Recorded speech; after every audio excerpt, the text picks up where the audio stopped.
ड्रामे के स्टार्ट में हम हमारे मैरिड उनको देखते हैं जो समंदर को देख रहा होता है और उसकी फोटोज लेते हुए सोच रहा होता है, आज ये इतना खूबसूरत नहीं लग रहा, पर ये चाहे कितना ही खूबसूरत क्यों ना लगे, ये कभी इस स्काई से खूबसूरत नहीं हो सकता। पर पर मुझे इन सब से फ़र्क नहीं पड़ता, क्योंकि मेरे लिए ये बस एक याद बनकर रह गई है जो मुझे बस किसी की याद दिलाती है। इसके बाद वह अपने सीक्रेट जगह जाता है जहाँ जब भी वह परेशान होता है तो बस वहाँ आ जाया करता है। उसे देखकर वह अपने बचपन में खो जाता है जहाँ एक दिन बारिश और बिजली के डर से वह वहीं पर बैठकर रो रहा होता है। तभी एक लड़का उसे ढूंढते हुए आता है जो इस ड्रामे का सेकंड मैलेंट पा है। पा फिर उसे घर छोड़ता है जहाँ उसकी बहन फन उसके लिए परेशान हो रही थी। नेक्स्ट सीन देखते हैं, बाकी फैमिली चिंगमाई जा रही थी और यह देखकर उन और फन काफ़ी उदास हो जाते हैं, क्योंकि अगर फा चला गया तो फिर उन दोनों को कौन पढ़ाएगा। फा कहता है तुम दोनों स्टडी में बहुत अच्छे हो तो तुम दोनों मैनेज कर लोगे। फन कहती है हाँ मैं अच्छे से स्टडी करूँगी क्योंकि मुझे भी तुम्हारी तरह डॉक्टर बनना है, और वहाँ जाने के बाद तुम हमें भूल तो नहीं जाओगे ना। फा कहता है बिल्कुल भी नहीं।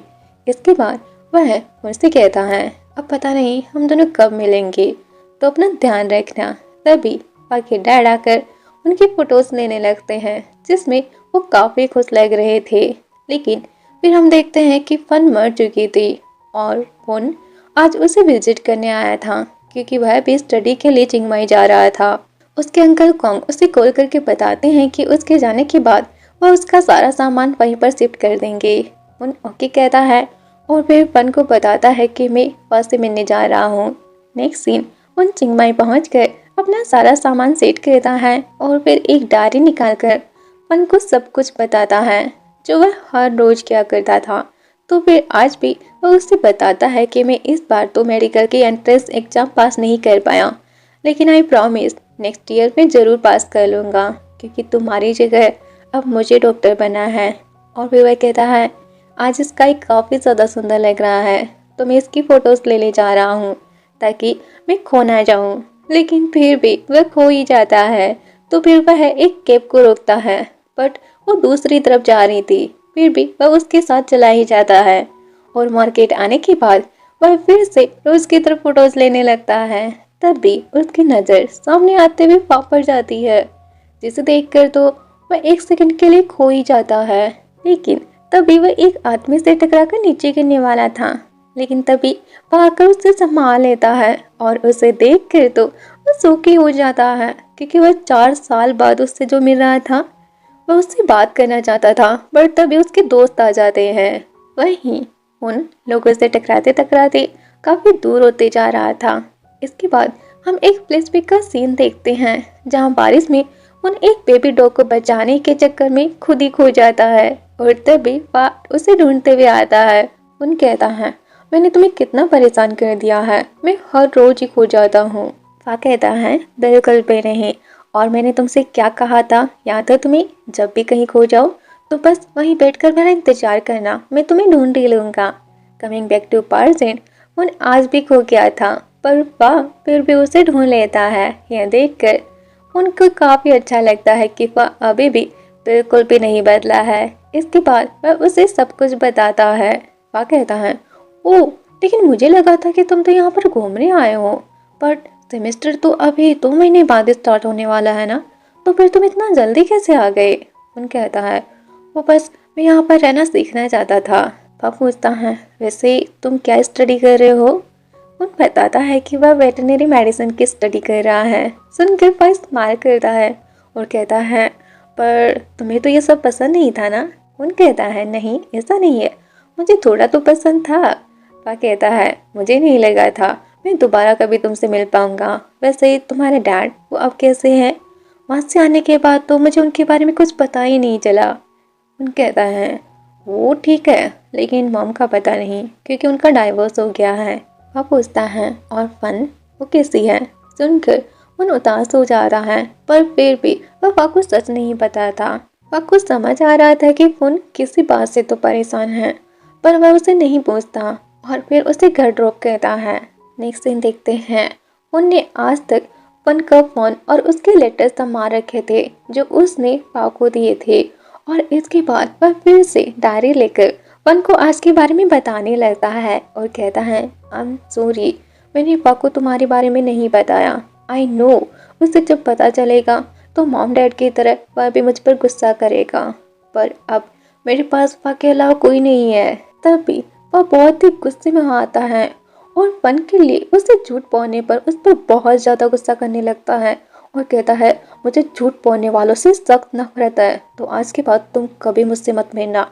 यह सुनकर फन जोर जोर से रोने लगता है, पर ये सब बस उसका सपना होता है। लेकिन इस बात से वह इतना परेशान हो जाता है कि वह ढंग से खाता पीता भी नहीं है और बस पूरे दिन स्टडी में लगा रहता है। पर नाइट को बिजली चली जाती है और अंधेरे से उसे बहुत डर लगता है, तो काफी ज्यादा घबरा जाता है और पैनिक करने लगता है, क्योंकि एक बार उसके डैड ने उनका इम्पोर्टेंट पॉज तोड़ने पर उसे स्टोर रूम में बंद कर दिया था, जहाँ काफी ज्यादा अंधेरा था। उस वक्त भी भाई आकर उसे कंफर्ट करता है। उन देखता है उसके फोन की बैटरी डेड होने वाली है, तो इस बार भी वह बस फाको ही खुल कहता है। वह तुरंत उसके पास आता है और उसे बताता है कि सिक्योरिटी से पूछने पर पता चला है कि बिजली तो सुबह तक नहीं आएगी, तो अगर वह चाहे तो उसके रूम पर रह सकता है। उनके पास भी कोई रास्ता नहीं था, तो फिर वह हाँ बोल ही देता है, पर डर तो उसे अभी भी लग रहा था, तो वह का हाथ पकड़ना चाहता था पर नहीं पकड़ पाता। इसके बाद वह उसे अपने रूम लेकर आता है और उसे रूम में सोने कहता है। उन कहता है, लेकिन मैं काउच पर सो सकता हूँ। वह कहता है, नहीं, उस पर मैं सो जाऊंगा, तुम रूम में जाकर सो जाओ। अब उन कपड़े तो लेकर आया नहीं था, तो फिर वह उसे अपने ही कपड़े दे देता है। उन फिर से कहता है, मैं काउच पर सो जाऊंगा, मैं तुम्हें परेशान नहीं करना चाहता। सुनकर वह स्माइल करता है और फिर कहता है, मुझे कोई दिक्कत नहीं है, तुम यही सो जाओ। उन कहता है, तो फिर हम दोनों एक ही रूम में सो सकते हैं। वह यह सुनकर स्माइल करता है और उसके सर को पेट करके चला जाता है, पर उसे नींद नहीं आ रही थी, तो फिर वह बुक लेने रूम आता है। आवाज़ सुनकर उनकी भी नींद खुल जाती है। वह कहता है, आई एम सॉरी, वो मैंने तुम्हें जगा दिया। उन कहता है, नहीं, मुझे भी नींद नहीं आ रही है। यह सुनकर वह कहता है, क्या बेड पर तुम्हें अनकंफर्टेबल लग रहा है? उन मना करता है। वह लाइट देखकर समझ जाता है कि उसे लाइट ऑन होने की वजह से नींद नहीं आ रही, तो फिर वह बंद करने कहता है, पर फुन मना कर देता है। वह कहता है, लेकिन क्यों? हो सकता है कि इसकी वजह से तुम्हारा इंसोमिया भी चला जाए। उन कहता है, मैंने पहले भी कोशिश की थी पर नहीं कर पाया। सुनकर वह उसके पास ही बैठ जाता है और उसे उसका हाथ पकड़ने कहता है ताकि उसे डर ना लगे। फुन बिल्कुल वैसा ही कहता है और सच में वह अच्छे से सो पाता है। अगली सुबह उठकर उन अपने हाथ को देखकर स्माइल करता है। इसके बाद वह उसे कुछ कपड़े देता है और उसे फन का लाइन आईडी मांगता है। अब वह क्या ही कहता, तो फिर वह हाँ बोल देता है। नेक्स्ट सीन वह देखता है उन काफी उदास है और वह बहुत कम खाना खा रहा है। उसे लगा वह फैमिली से दूर होने की वजह से उदास है, तो फिर वह उससे फन के बारे में पूछने लगता है और कहता है, फन भी तो मेडिसिन की ही स्टडी कर रही थी ना, तो फिर वह तुम्हारे साथ क्यों नहीं आई? क्या तुम दोनों का झगड़ा हुआ है? यह सब सुनकर उन बस जानना चाहता थी कि क्या आपको सच में उसकी फैमिली के बारे में कुछ नहीं पता। तो फिर वह उससे पूछता है, क्या तुम्हें मेरी फैमिली के बारे में कुछ भी नहीं पता है? तुम्हारे मॉम डैड तो उनसे बात करते रहते थे ना? वह कहता है, नहीं, उनकी बात बहुत कम होती थी और अब तो बिल्कुल ना के बराबर होती है, और ऊपर से हमने हमारे पुराने घर को भी बेच दिया है, तो फिर अब मैं दोबारा वहाँ जा भी नहीं सकता। उन कहता है, इसका मतलब अगर हम यहाँ पर नहीं मिले होते तो फिर हम कभी नहीं मिलते। वह कहता है, लेकिन हम मिलते, क्योंकि तुम भी तो मेरी यूनिवर्सिटी में एडमिशन लिए हो और यहाँ तक कि हम दोनों का तो सब्जेक्ट भी एक है, तो फिर ये तो हमारा कॉन्सिडेंस हुआ कि हम दोनों को तो मिलना ही था। नेक्स्ट सीन देखते हैं। फन बहुत ही दुविधा में था।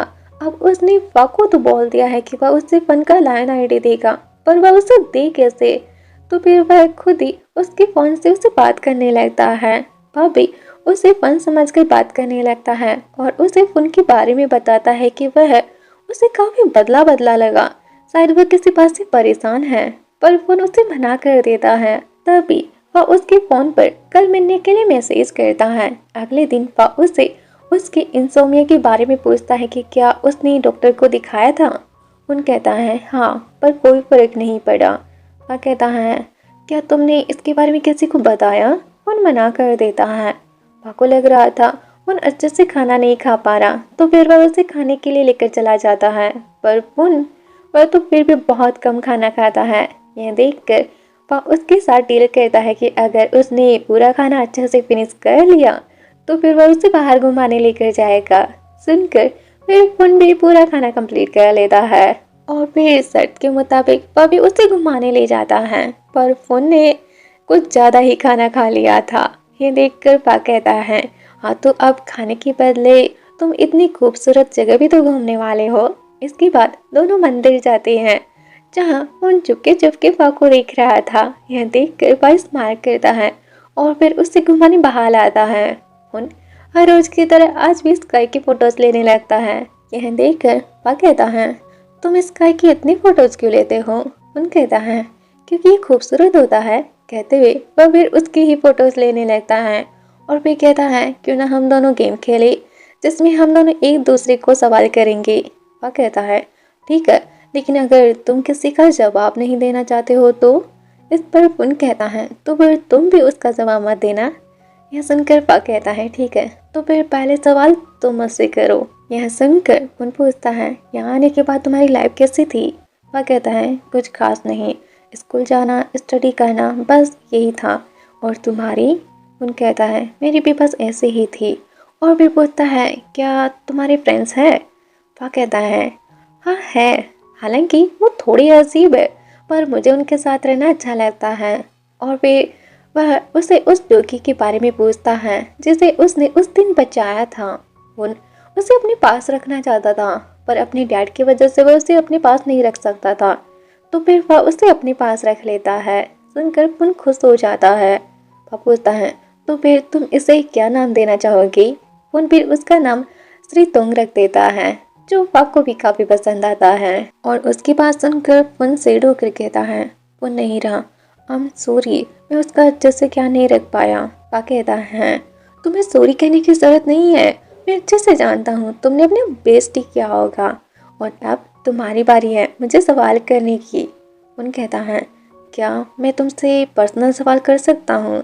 वह हाँ कहता है। सुनकर पुन थोड़ा खुश होता है और फिर बड़ी ही हिम्मत कर पूछता है क्या तुम किसी को डेट कर रहे हो। पा कहता है नहीं, क्योंकि प्यार शायद मेरे लिए नहीं बना है। मैंने हाई स्कूल में एक लड़के को डेट किया था पर कुछ दिन बाद मुझे एहसास हुआ कि प्यार बहुत ही कॉम्प्लिकेटेड चीज़ है जो मेरे बस की तो नहीं है और इसलिए मैंने उससे ब्रेकअप कर लिया और इसके बाद मैंने किसी से प्यार नहीं किया।